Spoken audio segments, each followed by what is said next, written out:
Baik, halo Mas MGG.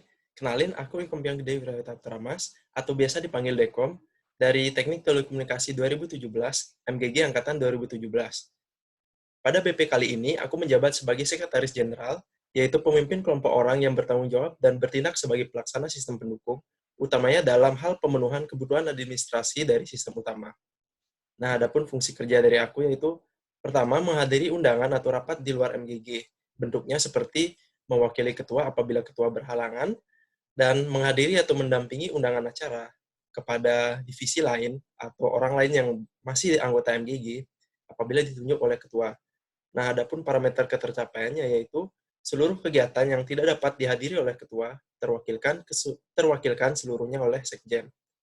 Koordinasinya itu dengan ketua MGG langsung. Fungsi kedua adalah menyusun dan mengatur agenda kegiatan yang terintegrasi. Bentuknya itu seperti membuat suatu timeline atau lini masa untuk seluruh kegiatan di MGG, kemudian menyebarluaskan timeline tersebut ke masa MGG. Adapun parameternya yaitu terdapat satu buah timeline spreadsheet yang terintegrasi dengan Google Calendar MGG. Jadi, nanti untuk masa yang sudah mendaftarkan Gmail-nya ke database MGG akan bisa mengakses Google Calendar ini dan bisa melihat kegiatan-kegiatan apa saja dan pada tanggal berapa saja akan dilaksanakan oleh MGG. Nah, nomor tiga yaitu menjamin kegiatan berjalan sesuai dengan jadwal. Bentuknya yaitu secara aktif mengingatkan tiap elemen BP untuk uh, untuk menjalankan setiap kegiatan yang sudah terjadwal, khususnya yang sudah terdaftar di timeline. Nah, parameternya itu 75% kegiatan atau program kerja berjalan sesuai dengan timeline. Koordinasinya dilakukan dengan Ketua MGG dan keseluruhan elemen BP. Fungsi keempat adalah mengawasi dan mengkoordinir kegiatan kesekretariatan. Bentuknya diwujudkan dengan melakukan rapat koordinasi kesekjenan yang membahas evaluasi keberjalanan kesekjenan, lalu persiapan agenda yang akan dilaksanakan, dan membahas isu atau masalah kesekjenan yang ada. Hal ini akan dilakukan secara aktif dan berkala bersama dengan seluruh elemen kesekjenan, baik secara tatap muka maupun dengan media daring, seperti video conference. Nah, parameter dari fungsi keempat ini adalah terlaksananya rapat koordinasi kesekjenan, baik tatap muka maupun secara daring, minimal 2 kali dalam satu kepengurusan, dan akan dikoordinasikan dengan seluruh elemen kesekjenan. Lalu, fungsi kelima adalah melaksanakan proses staffing. Bentuknya yaitu seperti melakukan open recruitment untuk tiap divisi di badan pengurus, lalu mengawasi proses staffing itu dari terpilihnya orang-orang di tiap divisi sampai ketua divisi itu mengkoordinir staff-staffnya. Nah, adapun parameternya yaitu terbentuknya staf badan pengurus Mahagotra Ganesha 2020-2021 dan fungsi ini dikoordinasikan dengan seluruh elemen BP. Fungsi keenam adalah mengevaluasi performansi dan ketercapaian divisi atau koordinator, lalu menentukan solusi atas permasalahan yang ada. Nah, fungsi keenam ini diwujudkan dengan adanya proker yang bernama Key Performance Index. Akan dijelaskan lebih lanjut pada bagian proker. Parameternya juga terkait dengan proker, sesuai dengan proker, koordinasinya dilakukan dengan seluruh elemen BP. Lalu yang ketujuh ada membantu Ketua MGG dalam merumuskan dan mengkonsep suatu kegiatan atau hal lain yang berkaitan dengan kepentingan MGG. Nah, pada fungsi ketujuh ini terdapat satu proker juga, yaitu draft RUK. Dan wujud yang kedua adalah membentuk tim formatur apabila dibutuhkan. Nah, parameternya itu sesuai dengan parameter program kerja terkait dan akan dikoordinasikan dengan keseluruhan elemen BP. Nah, adapun program kerja dari aku pada periode kali ini adalah yang pertama, Key Performance Index. Seperti yang sudah aku jelaskan sebelumnya, munculnya program kerja ini berdasarkan adanya fungsi kerja. Fungsi kerja pengawasan dan kontrol terhadap performansi tiap elemen dalam BP.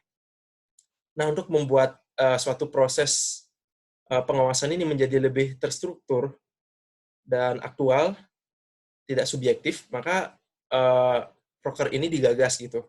Jadi, bentuk dari Key Performance Index ini adalah suatu asesmen secara rutin terhadap kinerja staf dan kadif di tiap divisi dengan beberapa cara itu, seperti melakukan peer dan self-assessment, misalkan dengan menyebar form, ataupun dengan melakukan wawancara langsung terhadap pihak-pihak terkait.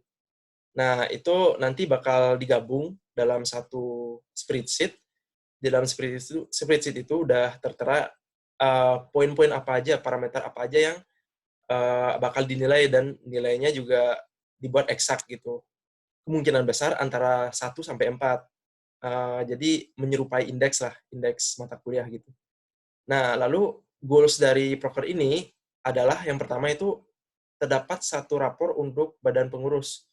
Jadi di akhir kepengurusan, Kadif dan staf bisa melihat rincian data performansi mereka, dan bisa mendapat suatu dokumen secara secara japri, jaringan apa, secara japri itu ke orang-orang yang terkait gitu. Maksudnya rapor itu tidak akan dibuka secara publik karena untuk privasi. Mungkin saja kan ada beberapa orang yang memang tidak ingin ditunjukkan ke publik gimana misalkan mereka di MGG, kondisi mereka apa, misalkan performansi mereka kurang baik gitu kan, agak nggak etis gitu apabila ditunjukkan ke publik gitu.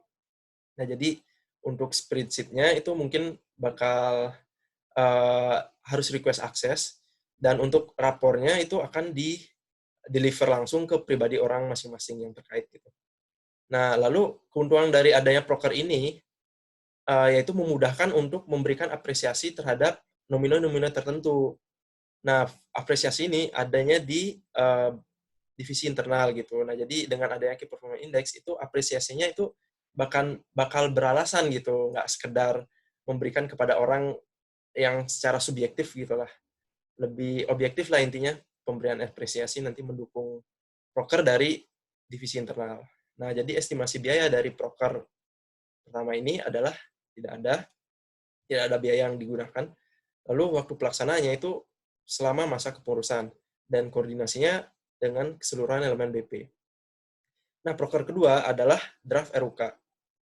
Jadi, adanya proker kedua ini mendukung fungsi yang ketujuh, yaitu mengkonsep hal-hal yang berkaitan dengan MGG yang disetujui oleh ketua MGG itu. Nah, dari hasil kajian beberapa pengamatan sebelumnya, setelah melakukan beberapa pengamatan dan melihat-lihat dokumen-dokumen MGG, termasuk sempat menjalani fungsi sebagai pengembangan sumber daya manusia pada periode sebelumnya, saya menilai bahwa terdapat suatu urgensi untuk membuat draft RUK yang tujuannya yaitu untuk menuliskan atau untuk mengarsipkan gimana profil-profil serta nilai-nilai yang dimiliki oleh MGG. Contohnya seperti yang biasa kita dengar itu 3 pilar MGG. 3 pilar MGG setelah saya telaah di ADRT itu belum di-state secara jelas bahwa memang profil dan nilai-nilai yang termuat di organisasi MGG termasuk di dalamnya itu ada 3 pilar MGG. Nah, untuk menghindari di suatu waktu, misalkan di masa mendatang itu terjadi kekeosan, di mana anggota-anggota yang masuk ke badan pengurus itu mempertanyakan munculnya nilai itu dari mana gitu. Kenapa bisa ada nilai itu? Jadi kalau kita sekedar menganggap bahwa itu suatu budaya yang bakal terus ada dan terus diturunkan dari mulut ke mulut, ada kemungkinan bahwa di suatu masa itu nilai itu akan hilang gitu. Apabila tidak didokumentasikan dalam suatu dokumen resmi, yang dalam hari ini saya mengajukan untuk mendokumentasikannya dalam suatu draft RUK.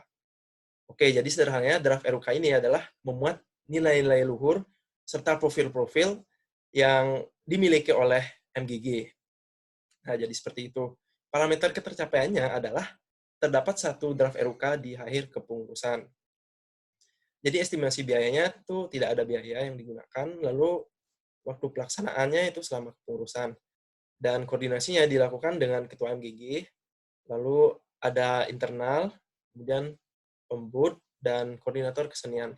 Dan sedikit catatan, karena ini merupakan program inisiasi gitu, sebelum-sebelumnya belum pernah ada suatu kajian inisiasi dari RUK ini, maka dari itu saya menggarisbawahi bahwa program kerja ini sekedar untuk menggagas, menginisiasi adanya kajian pertama gitu, kajian pembuka, kajian berikutnya uh, untuk merumuskan profil-profil dan nilai-nilai dalam MGG. Jadi parameternya itu untuk satu draft RUK ini tidak di state bahwa draft RUK ini harus diresmikan. Jadi sekedar ada beberapa kajian itu sudah tercukupi gitu. Nah, jadi seperti itu program kerja dan fungsi kerja dari Sekretaris Jenderal. Terima kasih.